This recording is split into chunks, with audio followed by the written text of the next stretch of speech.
दोस्तों नमस्कार। आशा है कि आप अच्छे होंगे, आपका दिन खुशी से बीते। इसी के साथ हम इस वीडियो को विराम देते शुरू करते हैं। तो दोस्तों आज हम उन मूर्ख और धूर्त राजनेताओं के बारे में बताएंगे जो इस्लामिक गुंडागर्दी को अच्छा बताते हैं। पर्सनल नाम है एक का।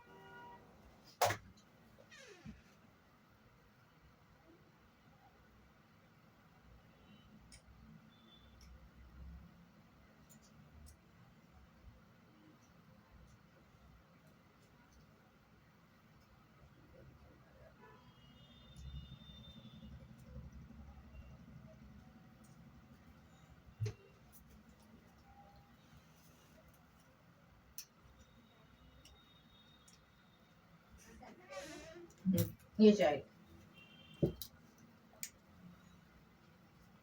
बंद कर दो। पर्सनल नाम बताएंगे उन लोगों का जो लोगों को बेवकूफ़ बनाते हैं, इस्लाम की तारीफ़ें करते हैं।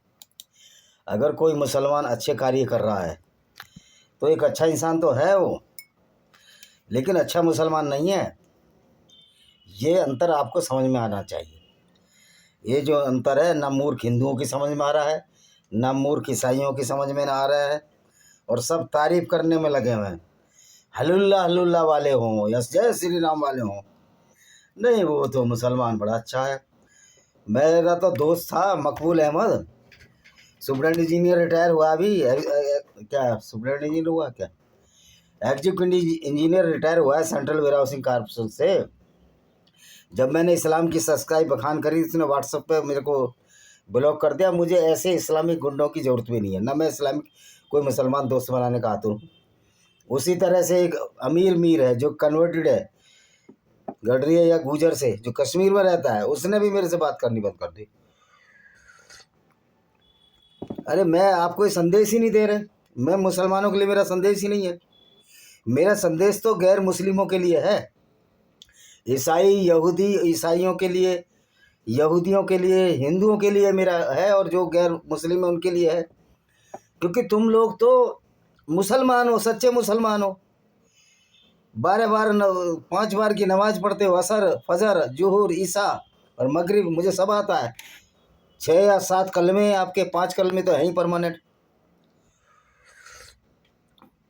मोहम्मद की सुन्नत पर यकीन रखते हो, मोहम्मद की विचारधारा पर यकीन रखते हो।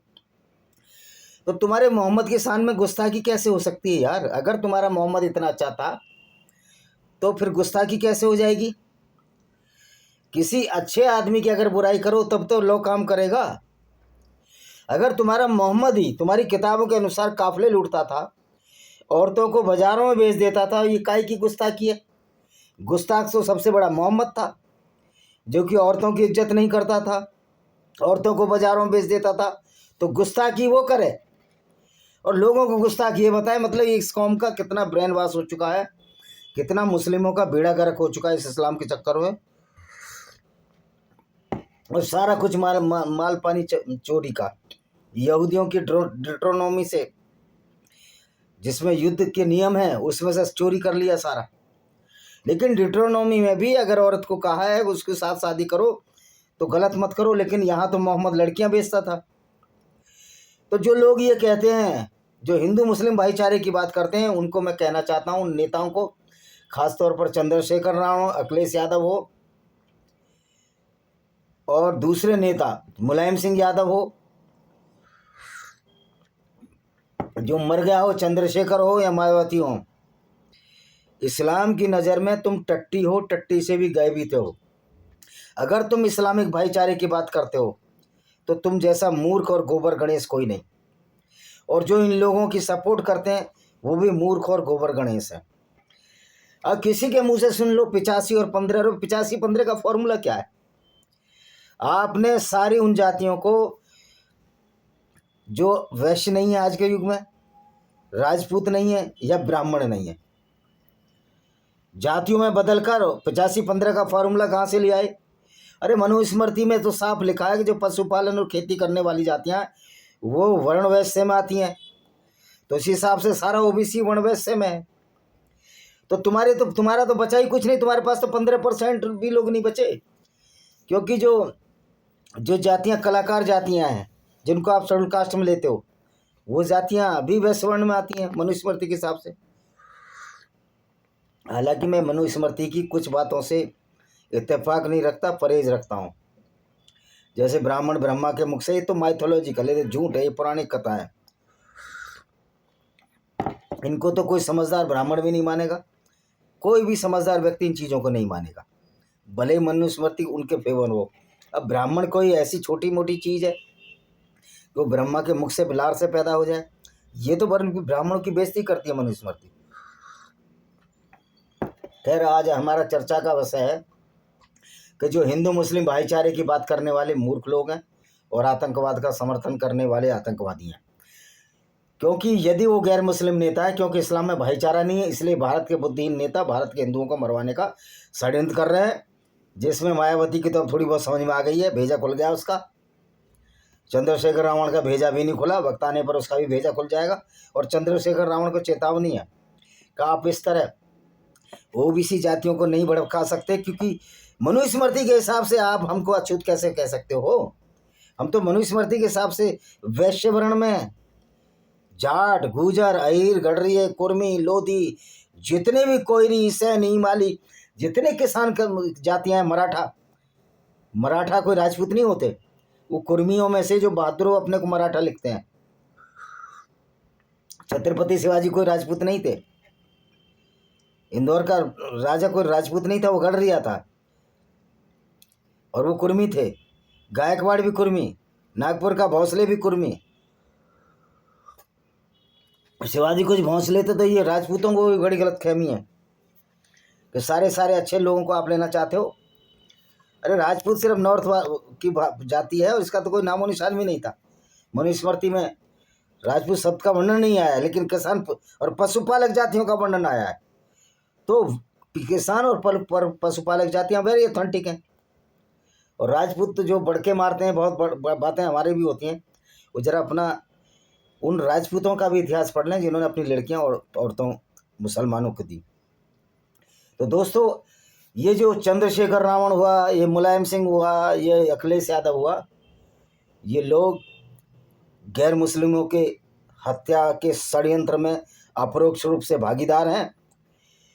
और रही बीजेपी की बात, अगर बीजेपी के अभी मोदी जी ने कोई कसर नहीं छोड़ी है। इस पर मैंने एक किताब लिखी है, मैं आपको दिखा देता हूँ, जिसमें मोदी ने मुसलमानों को इतना अपीजमेंट किया है। और ये मूर्खता की हद देखिए मोदी जी की। ये 6 राउंड वहीं पीछे चले जहाँ मुस्लिम वोट ज़्यादा था, छावनी के आसपास। ये है panorama of democracy in Indian contest. और बीजेपी ने क्या क्या इनको सुविधाएं स्पेशल दी हैं, ये मोदी जी ने, मोनी बाबा ने, जिनके पास नकली डिग्री। देखिए मैं बताता हूँ क्या क्या सुविधाएं इनको दी हैं, जब बहुत सारी इन्होंने दी हैं। इनकी सुविधाएं मैं किसी और दिन बता दूंगा, इस किताब में है, आप इसको पढ़ लीजिए, panorama Indian democracy bye Vijay Kumar Pal. Modi भी कोई कम नहीं है, ये बीजेपी वाले भी कम नहीं है। आरएसएस तो गुंडों का संगठन, मैं इसलिए कहता हूं कि इन्होंने मुस्लिम राष्ट्रीय मंच बनाया है, यानी कि उस इस्लाम के नाम पर राष्ट्रीय मंच बनाया है जो जिनका इस्लाम हमको तलवार की नोक पर कत्ल करने के लिए कहता है, जिनका इस्लाम ये कहता है कि गैर मुस्लिम औरतों को लूटो, उनको बाजारों बेचो, उनको मलिका यमीन बनाओ। तो आरएसएस वाले भी आतंकवादी हैं। हर वो व्यक्ति जो मुसलमानों से भाईचारा रखता है या मुसलमानों के फेवर की बात करता है, इस्लाम के फेवर की बात, मुसलमान तो ऐसे हैं जो इस्लाम छोड़ चुके हैं तो वो मुसलमान ही नहीं रहे, वो आतंकवादी है। जो गैर मुस्लिम से और मुसलमानों के भाईचारे की बात करता है वो आतंकवादी। अब ऐसे नेताओं का क्या है, इनको अपने घर से खदोड़न में जूते मारो जहाँ मिले ऐसे लोग, क्योंकि ये लोग इसी काबिल हैं। इन गोबर गणेशों को, गोबर खाते हो क्या? हमको गोबर खाने वाला बोलते हैं मुसलमान। अरे भाई, गोबर तुम खाते हो। मोहम्मद का अल्लाह झूठा है, अल्लाह था ही नहीं। अगर अल्लाह था तो अल्लाह का नाम और दूसरी किताबों में क्यों नहीं है? इस्लाम तो सबसे बाद में आया है। और इस्लाम अगर शुरू से ही है तो मोहम्मद पहला मुस्लिम क्यों था? और खदीजा बिन ख्वालिद जो इसकी पहली पत्नी थी, जो बॉर्न ईसाई थी, बाद में कन्वर्ट इस्लाम का, पहली मुस्लिमा क्यों थी? तो ये सारा फ्रॉड मोहम्मद का फ्रॉड था। और मोहम्मद ने इसी झूठे अल्लाह के नाम पर जो गुंडागर्दी की, उसका इतिहास पूरी दुनिया में कहीं नहीं मिलता। सबसे बड़ा अपराधी है आज के कानून में तो मोहम्मद की विचारधारा है, और इसको चलाने वाला मोहम्मद है। अल्लाह तो था ही नहीं, अल्लाह का कोई प्रूफ ही नहीं है, ना कोई सबूत है। अगर अल्लाह होता तो मोहम्मद का दांत जब ऊद की लड़ाई में तोड़ दिया था, उसका दांत बचा लेता, लेकिन मोहम्मद को अपने अल्लाह पर विश्वास ही नहीं था। इसलिए उसने भी अपनी बेटी फातिमा और अपने दामाद अली को पुकारा, जो उसके घावों में रुई के फाय लगा रही थी। तो ये अल्लाह का जो तसव्वुर है, ये अल्लाह की जो परिकल्पना है, ये झूठ है। और चंद्रशेखर रावण हो या अखिलेश यादव हो, इन्होंने शायद कुरान कभी पढ़ी नहीं होगी। ये मूर्ख चंद्रशेखर रावण तो जामा मस्जिद के सामने कह रहा था कि कुरान में ऐसी एक आयत बता दो जो खराब हो। अबे मूर्ख गणेश, गोबर खाने वाले, मैं तेरे को कितनी आयतें बता दूं कि जो ये कहती हैं कि इस्लाम के हिसाब से सारे नीच हो, तुम टट्टी हो, जानवर जैसे हो, तुमको कत्ल कर देना चाहिए, इस्लाम कहता है। तेरी औकात है चंद्रशेखर रावण या मायावती की औकात है जो SC ST एक्ट इस्लाम पर और कुरान पर लगा दे? तुम्हारा बस वहीं चलता है जहां तुमको बर्दाश्त करते हैं हम लोग। अब ये सीमा इन नीले कबूतरों को भी सही करना और इन इस्लामिक गुंडों को भी सही करना, क्योंकि जो नीले कबूतर इस्लामिक गुंडों का साथ दे रहे हैं। इन इस्लामिक गुंडों का साथ देने से इनको ये नहीं पता कि सबसे ज़्यादा जो अत्याचार हुए थे, सो कॉल्ड, जिनको आज अनुसूचित जाति में कहते हैं, उन्हीं के साथ बलात्कार हुए पाकिस्तान में। पाकिस्तान के हिस्से में दीपचंद्र दास मारा गया, वो भी दलित था तुम्हारे हिसाब से, क्योंकि दूसरे ब्राह्मण और वगैरह दूसरे वर्ग तो बहुत सारे लोग माइग्रेट हो गए थे, उनकी ज़मीन जायदाद थी। एक वो है जिसको बोलते हैं एक्सेप्शन बोलते हैं, या जिसको क्या बोले, एक ऐसा उदाहरण है जिसमें कि राणा हमीर सिंह, जो कि अमरकोट के राजा हैं, आज वहाँ हैं, तो अपनी ताकत के बल पर जिंदा हैं। तो ये सब भ्रांतियाँ निकालो कि इस्लाम में कोई भाईचारा है, हिंदुओं से भाईचारा। ये जितने भी नेता हैं बड़े धूर्त और बड़े मूर्ख हैं। असुद्दीन ओवैसी तो सबसे बड़ा इस्लामिक गुंडा है, उसका भाई गुंडा है इस्लामिक, क्योंकि हर सच्चा मुसलमान गुंडा है। जो इस्लाम पर चले और वैसा ही काम करना चाहे तो उसकी गुंडागर्दी सामने आ जाती है। सलीम वास्ती का गला रेतने वालों का कोई इन्होंने भर्त्सना की, ये तो उस पैगंबर की, मोहम्मद की बढ़ाई करते हैं जिसने पूरी जिंदगी भर काफले लूटे, जिसने पूरी जिंदगी औरतों को बाजारों बेचा, 12 शादी की, रखेले रखी, औरतें बेची, यानी कि औरतें वैश्यवृत्ति का धंधा करने वाला आदमी इनका पैगंबर है। और ये हमारी पुलिस और न्याय व्यवस्था भी मूर्ख है। इसमें गुस्ताखी की रिपोर्ट कहाँ बनती है? ये क्या किताबों में नहीं लिखा? गुस्ताखी तो जब हो कि मोहम्मद बहुत बड़ा अच्छा आदमी होता। जो 1.5 साल की एक बच्ची खेल रही है, मोहम्मद उससे कहता है जब जवान हो जाएगी मैं इससे भी शादी कर लूँगा। लानत है उसके माँ बापों पर, जब भी मोहम्मद को सबक सिखा देते। तो भाई इस्लामिक विचारधारा का चलने वाले गुंडे हैं, और इनका साथ देने वाले जो नेता हैं, जो सो कॉल्ड सेकुलर हैं, उन चूतियों को, उन मूर्खों को, उन लहम के घोड़ों को ये पता ही नहीं है, उन चादर मोदों को ये पता ही नहीं है कि जो तुम इस्लाम की वकालत करते हो तो इसका मतलब अपनी बहन बेटियों को बाजारों बेचने जैसा काम करते हो। क्योंकि इस्लाम की वकालत करने से मनोबल ऊंचा होता है इस्लामिक गुंडों का।